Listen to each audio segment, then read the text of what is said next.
We're talking to Jeanne Parkhurst, who is displaying her photography at the Graceful Arts Friday Night Art Walk. And tell us about yourself. I'm from Oklahoma City. I grew up there, but actually left for college and graduate school, and I've only been back there about 2 years. So this is actually first time to show work since I've been living back in Oklahoma City. Tell me how you got interested in photography. Well, I took my first photography class when I was in the 8th grade in middle school at Classen School of Advanced Studies in Oklahoma City, where I now work, which is really cool to come back there and be a teacher. And after high school, I ended up studying photography in college at NYU, and just a wonderful experience. Okay. What is your preferred subject matter?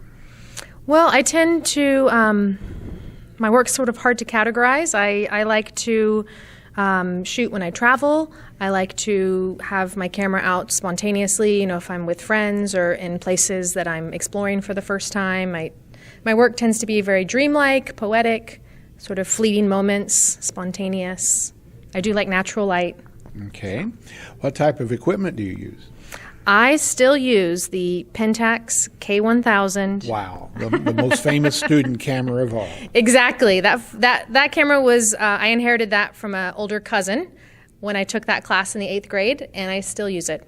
I've had other cameras, and it's still my favorite camera to use, 35 millimeter. Yeah. And where do you get film? These days in Oklahoma City, I get film from Bedford Photo. I was living in Los Angeles last, so I would get from a place out there. So, yeah. That's getting harder and harder. It is. It is getting harder and harder. Because Kodak quit making film, I believe. Right. Is Agfa still making film? I'm not sure. I use Ilford. Ilford?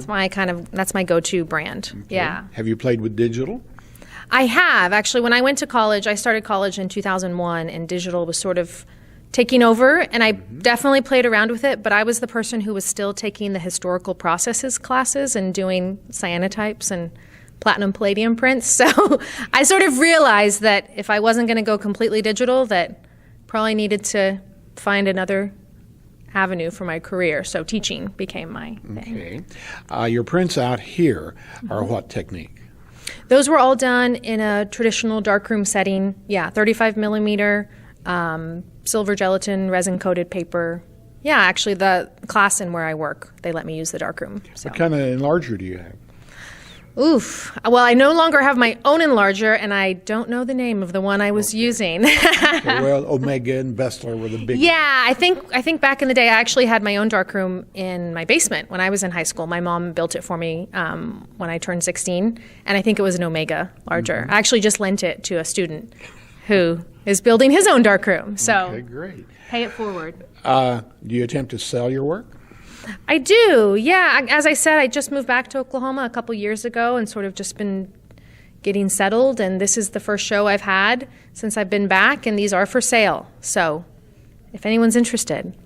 Okay, great. But that's really not, my priority is the work is just as much about me and the process I go through to print it and put it together as it is for the viewer. And when are you going to try cell phone photography? Oh, I do cell phone photography all the time. Oh. Being on the cusp of millennial / Generation X, I'm Instagram, Facebook, all that.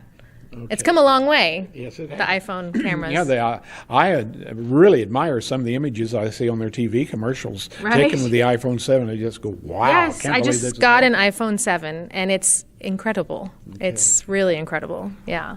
Okay, is there a question that you wished I had asked you? Well, I don't know. I mean, I'm assuming since you're with the Alva paper, it might be worth mentioning the show that's up right now is really important to me. It's 14 images, 14 black and white images that span the last few years of my life. That's been a very transitional period. I moved from New York to Los Angeles and then back home. So, different people that have been important to me in different places, and there's a bit of writing with it as well that I think is really important to go with the images. So maybe just if you had asked me more about this show, but now I just gave my own little pitch for it. So Very good. Well, you are very pretty. How come you haven't been on the other side of the camera? Oh, I have. I actually have 2 or 3 self-portraits in the show right now. Self-portraiture, I mean, that genre goes back thousands of years, but Yeah, no, that's always been something that I've explored is self-portraiture, and not so much because I'm pretty, which I appreciate you saying, but more just I think it's, so much of being an artist is like, who am I? Who am I in this world? How do I relate to other people? So I think that's why there's been so many self-portraits made. If someone's interested in purchasing your work, how do they get a hold of you? And you have a website? I don't have a website. I'm in the process of creating one. I do have an email address. It's my first name, Jeanne.Parkhurst@gmail.com. I'll leave some cards here at the gallery with Joe. Better spell Jeanne. Jeanne. Okay. Yeah. I would have misspelled it. Right. It's, usually like Jeannie in the old TV show, but without the I. Okay. That's how. Thank you for your time. Thank you, Lynn. I appreciate it. Nice to meet you.